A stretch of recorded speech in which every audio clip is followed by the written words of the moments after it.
Okay. Welcome to another episode of Gabbing with Grethers. Can you please introduce yourself to the camera? Yes, my name is Traci Elaine Lee, and I'm in the Great Gatsby. This is an extra special episode of Gabbing with Grethers because Traci and I have known each other for 20 years. More than that? Don't do the math. But yes, since we were actually kids. Our grandparents lived across the street from each other, and we used to spend summers hanging out and probably torturing them. Oh, yeah, for sure. But yeah, it's really incredible to see you living out the dream and to be backstage interviewing you. This is amazing. What are the odds that we both ended up in New York City? Yeah. That's insane to me. It's so great. I swam in your grandmother's pool for what feels like decades, but for years, every summer. How cool. Sweet. Okay, this is my dressing station. I've got lots of little trinkets and cards from holidays that are props. I call her president of props, President Maddie Busey, made for us for our opening and stuff. And then we've got some stickers from some fans. This lovely flyer from Noah and Jeremy's Chicken Tender Extravaganza. Back I think in previews because they were angels and got us chicken tenders one day. Incredible. And I love that, and I'll never let it go. I think I'll probably laminate it and the Photoshop work. It's excellent. Even the blast of chicken tenders and fries. Yeah. Oh my gosh, just excellent work all around. Good job, Noah Ricketts.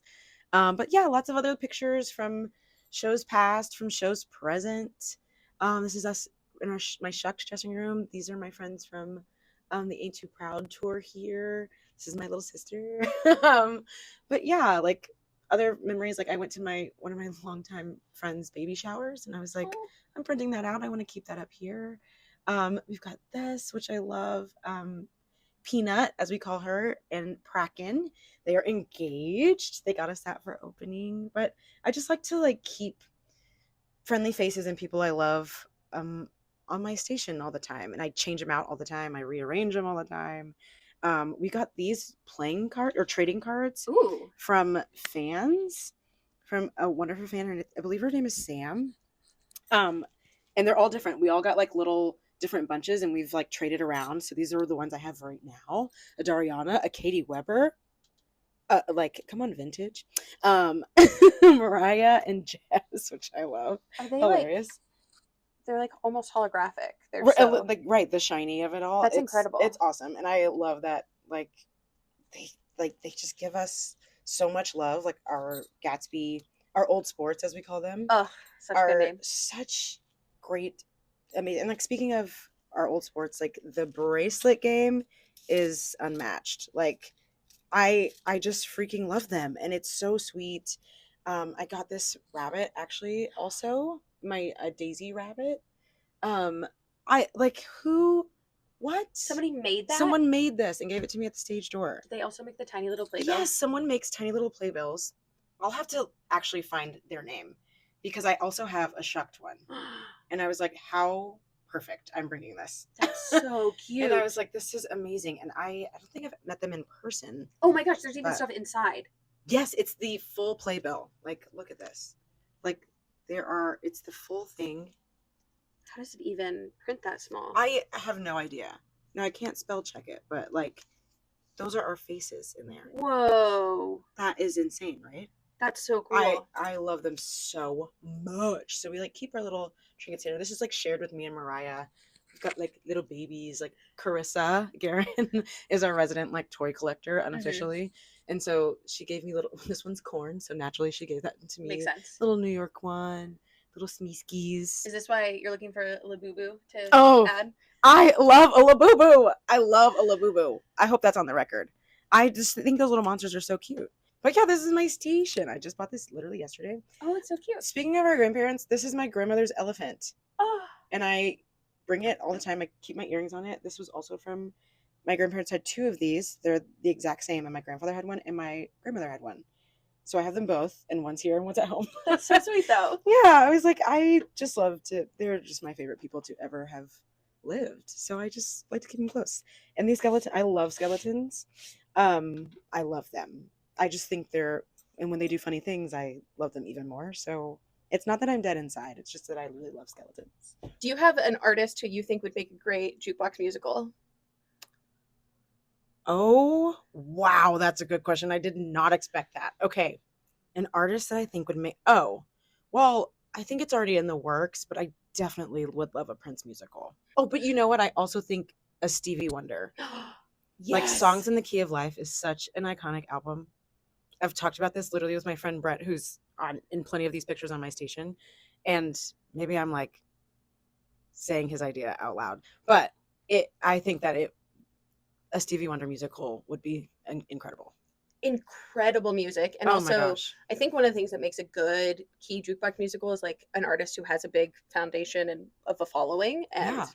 who doesn't love Stevie Wonder? Who doesn't? Never have I ever met anyone who's like, Stevie, pass. Yeah. No. Incredible. Yeah.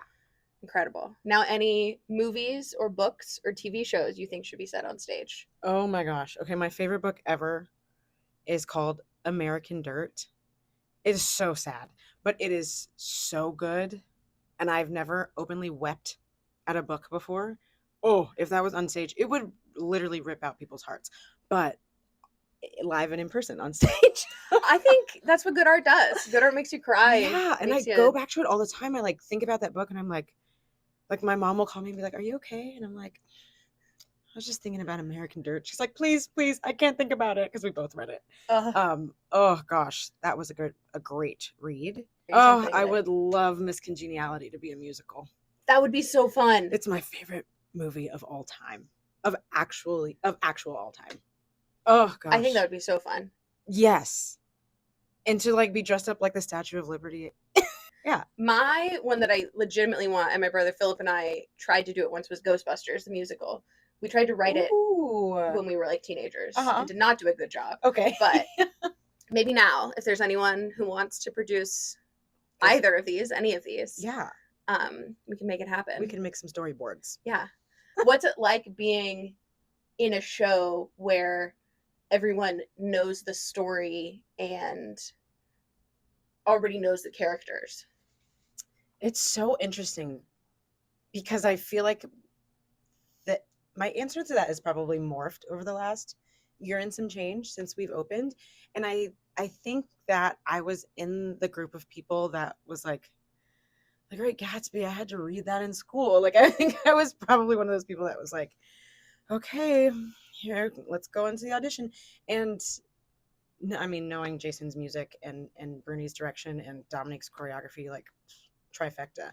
But I think having read it as a kid and then having read it again in preparation for auditioning for it and reading it again once I got the job, it's absolutely changed. Because originally I was like, there's a couple little racist undertones in there towards right at the beginning of the book. And I was like, okay, do they know that? I don't know. And what?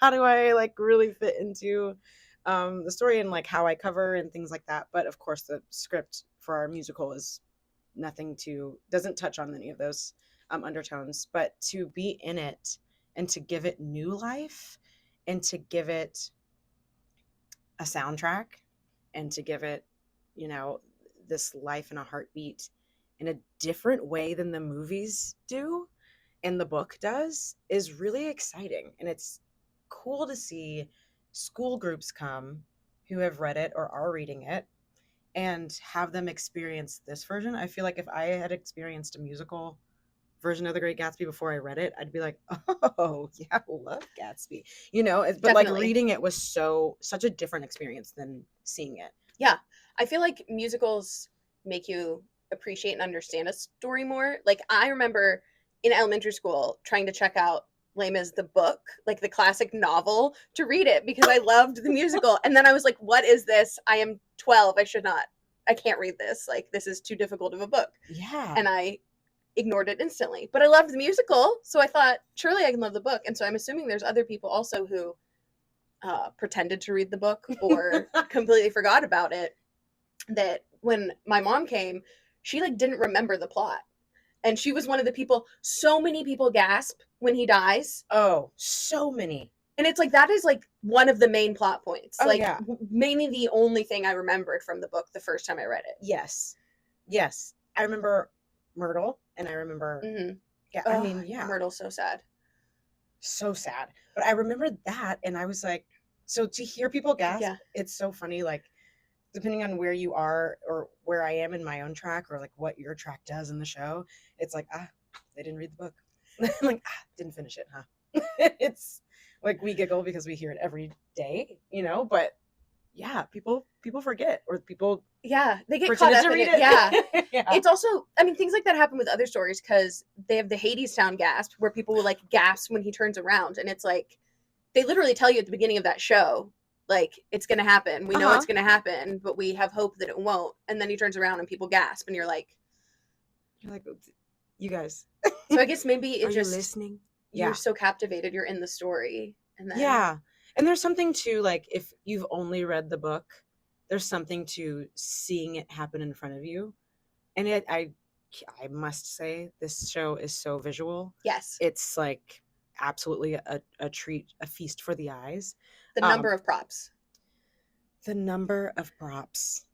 It's just in tea alone. Yeah. The number of props are. That's exactly what I was thinking about. Like all of the flowers and everything being brought in. The flowers and like the tea cakes, and there are 2 different kinds of like tea cake trays, and there are more flowers. Of course, there are bigger flowers. There are strings of flowers. There are candelabras. There are vases. And that's just one number. But our props team is so top tier. The set too, it's incredible. The second that car comes on stage, it is so cool. It's really cool, and we forget because we're like in it every day, or people are in it. I'm not in it every day. But then you're like, this is a car that they have to change over and turn around, and it actually drives. It's not on a track. It's not automated.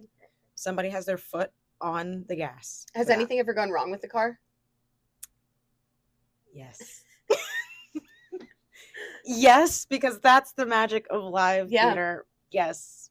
Yeah, we've had people who are insane and awesome backstage crew make their onstage Broadway debuts. It's only happened once.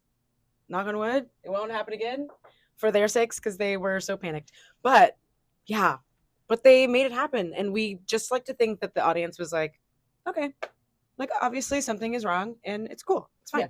There are also fireworks right at that same moment. So you're kind of like, okay, there's fireworks up there. So no, it is visually like mesmerizing, the show. The costumes, the special, like the fire, everything. Yeah. Do you have a favorite costume? Yes. I love my showgirl. And I don't really get I don't think I even have a full picture in it because I quick change into it, and then the way we run off stage, I'm like at the front of the line, so I'm like running off stage, running down the stairs, and then I go straight into the booth. So like I don't even have a picture of it, but I love it just because the details of it. And I remember when she was building it, they were like, "What about this fringe?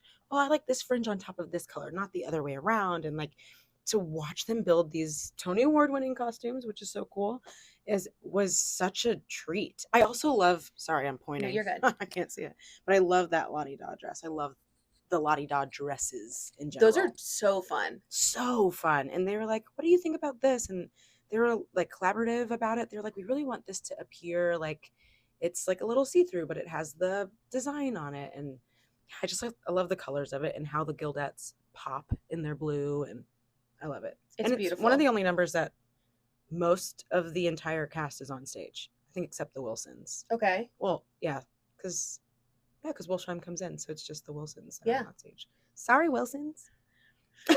Come dance with us one day again. What about wigs? Do you have a favorite wig? Ooh, okay, I do love my Lottie Daw wig. Love it. But I also get to wear a finger wave for a lot of the show, and like, how cool!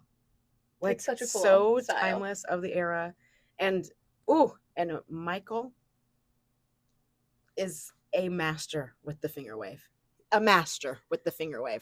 Every day I'm like, oh, I'm just a little seasick, all the waves in my hair. It's great. I love that. Yeah. A lot of people know about it because there's clips of it that after curtain call, you do a little, I don't even know what you call it. You're like, with like a little, like bump. How did that start? that started with the OG leads just being silly. And I think it's so funny to know how serious and sad our show ends. And so, like, is it the American dream? Oh, kind of dark. Does the American dream exist? Does it exist? Still pending. Call me back on that one. But to do that, and then to know how goofy and silly and fun Eva and Sam and Noah and Jeremy and just at all how goofy everyone is or can be, and to watch them be like, thank you, American dream, goodbye, whoop, little booty bump. But I think they changed the orchestrations in London because they were like, no more booty bump. But it will live on here. Do you have anything to say about it? I feel like you have to have something lighthearted, because if you're doing such a dramatic and sad story, like, you have to be light and happy going out of it, or else it's a downer every day. Every day. Yeah. And so, and like, especially like our ensemble, like we get to like, of course, literally be the party. And as crazy and extreme as that party can get, as we see at the end, it still gets to like, once we, become ourselves and thank the audience and bow, we get to like say like, okay, great, bye, this is us, and kind of run off. So it's fun. Okay, last question of the show. Do you have a favorite moment in the show, or like a favorite song or scene? Ooh. There are so many answers to this question, and all of them are right. I would say, okay, I think my favorite number is Shady, because I love visually what it looks like. I love like the squares and how they move with like the squares in the lighting design. Like on the floor, how they pop in and pop out. I love the trench coats. The trench coats are really cool to see. And they like how they move and how it like came to life. I mean, it was in paper mill, but to watch it from my time with the show, I was like, oh, this is good. And it's a little, a little sneaky because everybody knows New Money because it's everywhere. But I love Shady. I also think my most underrated song is Made to Last. It is such a bop to me. And maybe it's because I get to be in it every once in a while from two different perspectives. And I'm like, this is a jam. I really love it. I love Made to Last. Knowing multiple tracks, how do you keep them separate when you go on stage, especially when you were playing characters who interact with each other so much?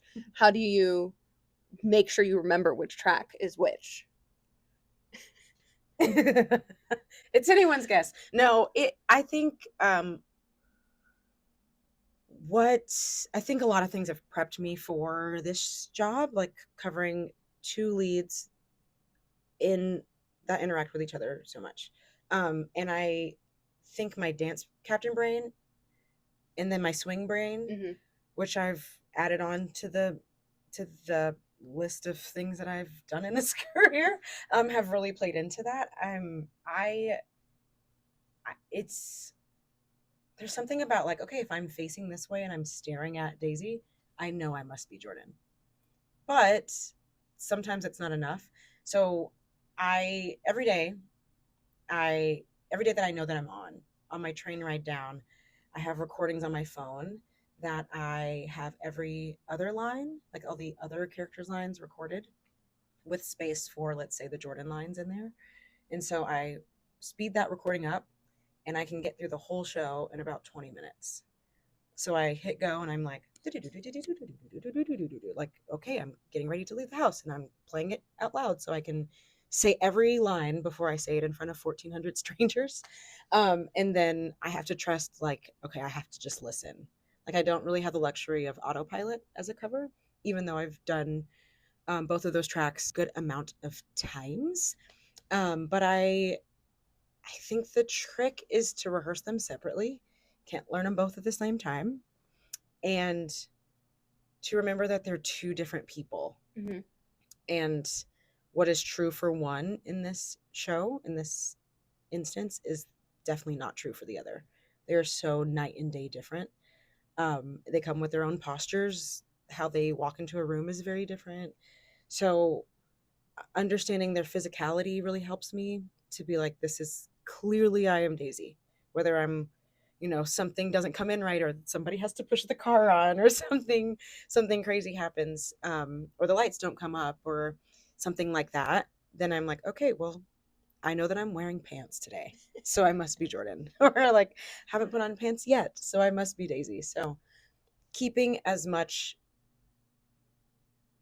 individuality with every track really helps me understand and innately know who I am that day. What do you do on a daily or weekly basis to keep your voice healthy, keep your body healthy, and keep yourself awake and alive? Because everyone knows 8 shows a week, exhausting, demanding, and then when there's holidays, you have 12 shows in like 10 days and absurd things like that with no break. So how do you stay alive? It's all in your pacing, I think. Like, I think there was a stretch we had like 15 shows without a day off. It's insane. One, you have to take your breaks, and you have to know when your body needs a break or when your routine needs a shift. Sometimes you have to ask yourself, hey, am I sleeping enough? Am I drinking enough water? Am I eating enough? I can't wear my cute little Apple Watch on stage, so I don't know how many steps I get or how many calories I burn. But am I actually eating enough? And am I eating enough fuel to actually sustain me, to make sure my muscles are fed, my body is fed, my mind is fed enough to do the show? As much as I love pizza, I cannot eat it and do the show. For me, I just can't do it. But day to day, week to week, I sing every day. I do a warm up every day, vocally. I move my body every day. I give myself an hour.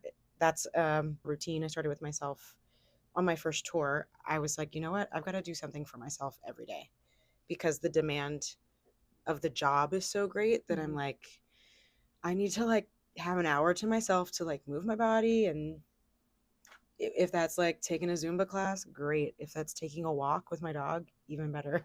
If it's lifting weights, love it. It's just something for myself. And so every day I either get up super early if my day starts early, and I usually work out then. Then that way my blood is flowing. I can vocalize easier. I can move air through my windpipe easier. All the things are functioning better that way for me. And then if I know that I'm on, then I do a little bit of a different warm up. I've got a couple saved from my voice teacher, and I am like, okay, great. I need to make sure that that's accessible. So let me run through this vocal warm up in addition to my normal one. But yeah, we've got lift call here because we've got plenty of lifts. I stay on the ground. But it's the stage is open for warm ups, physical warm ups. So many people on this side of my dressing room go to lift call, so I like roll out here while they're down getting lifted. Yeah, it's really, if I try to get ready once I know it's time, I'm already too late. Like if the routine isn't built in, I'm already behind. So for me, it just helps, whether that's, I may not go on for months. Great. That's fine. But if I'm staying in my routine, then the things that I need to access, even if they aren't super familiar anymore or haven't done it in a long time, it's accessible because I'm still in shape to do that. If I'm going to be asked to pick up like this 50-pound weight every once in a while, I can't just lift fives. Very true. Yeah. And that's also a great analogy. Yeah. I like have to at least lift 40 every once in a while. And it's like, great. If that's on my own, okay. Like I have my most played song of, what was it, 2024? And I'm sure 2025 is New Money. And I'm like, no, get out of here. Like, I'm like, I can't share this on the internet. But I'm like, is anyone surprised? It's like, it's New Money, it's green light, and it's for better or worse. It's like, okay, let me just sing through this to make sure it's still in there and still in my bones and all those things. But I am really a creature of habit. So it helps me. I think that's needed, though, when you're doing such a physically demanding thing. Yeah. Because, like, it can be exhausting to do exercise and do the show, but it's also like energizing, because without it, it's like a catch-22 almost. You're so right. Like it's not like I'm like running marathons every day, like or even running longer than 20-30 minutes a day, and I'm not like sprinting for that long. Like I'm like, I just need like to get my blood going. And if that's like, okay, I'm going to run a little slower today, or I'm going to walk on an incline, or like I'm going to do some yoga. Like today I did yoga because yesterday I lifted some heavy weights, and I was like, okay, if I want to put on heels and dance on Broadway, I need to make sure my muscles are like going to stretch. But something about stepping into heels, in a costume, in a wig, in a full face of makeup, without having properly moved my body at all feels dangerous and like not like I'm going to give them the best show that they paid for, you know? And so I it's really important to me to like to do that and to keep my energy up. Do you see any changes in the seasons, like when it's really hot or really cold? How does that impact your body and your voice? Oh my gosh, I think that we were just talking about how hot it was last night. We were like, is it too hot? Is the air on? What? Because I mean, these old theaters are so they're having to catch up with technology and all the things, you know, that we have in modern day society, because they were not built recently. Not all of them, at least not this one. And so to know that the air is on, but it's slow moving sometimes, and we're moving faster than the air is cooling us down, is a little like we have like literally I have a sweat rag downstairs that I keep with my costumes. But it's when it's hot, I can sing so much easier. Oh, because it just warm. I like it's easier for my body to warm up. I think. I don't know if that's science, but or it's the Texan. Or it's that's it. I'm just used to being hot all the time. Just a little bit of sweat goes a long way. Yeah. Also, when you are in an audience and you think it's cold, stop complaining. Because we need it. Because we need it so bad. Once the lights come on and everything. Oh my gosh. Once the lights are on, like in La Di Da, the guys are in like wool, like uniforms. Yeah. Yeah. And last night I was like, oh, we're dancing this nice slow waltz. How are you doing? Are you overheating? We're like smiling. He's like, I think I'll be okay. We just have to get through this really quickly. And like we freeze. I'm like, yeah, it's hot. Yeah. It's hot. And but I mean the cold for this Texan, it's rough. But my voice, my throat, the second it gets cold, it's like gone.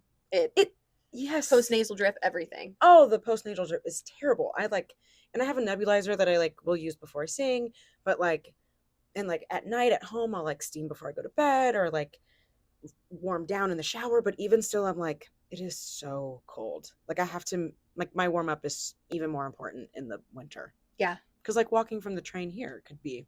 Oh, it could ruin all of it, to get so much of my blood flowing. But like, yeah, the winter, and that's why we have Grethers.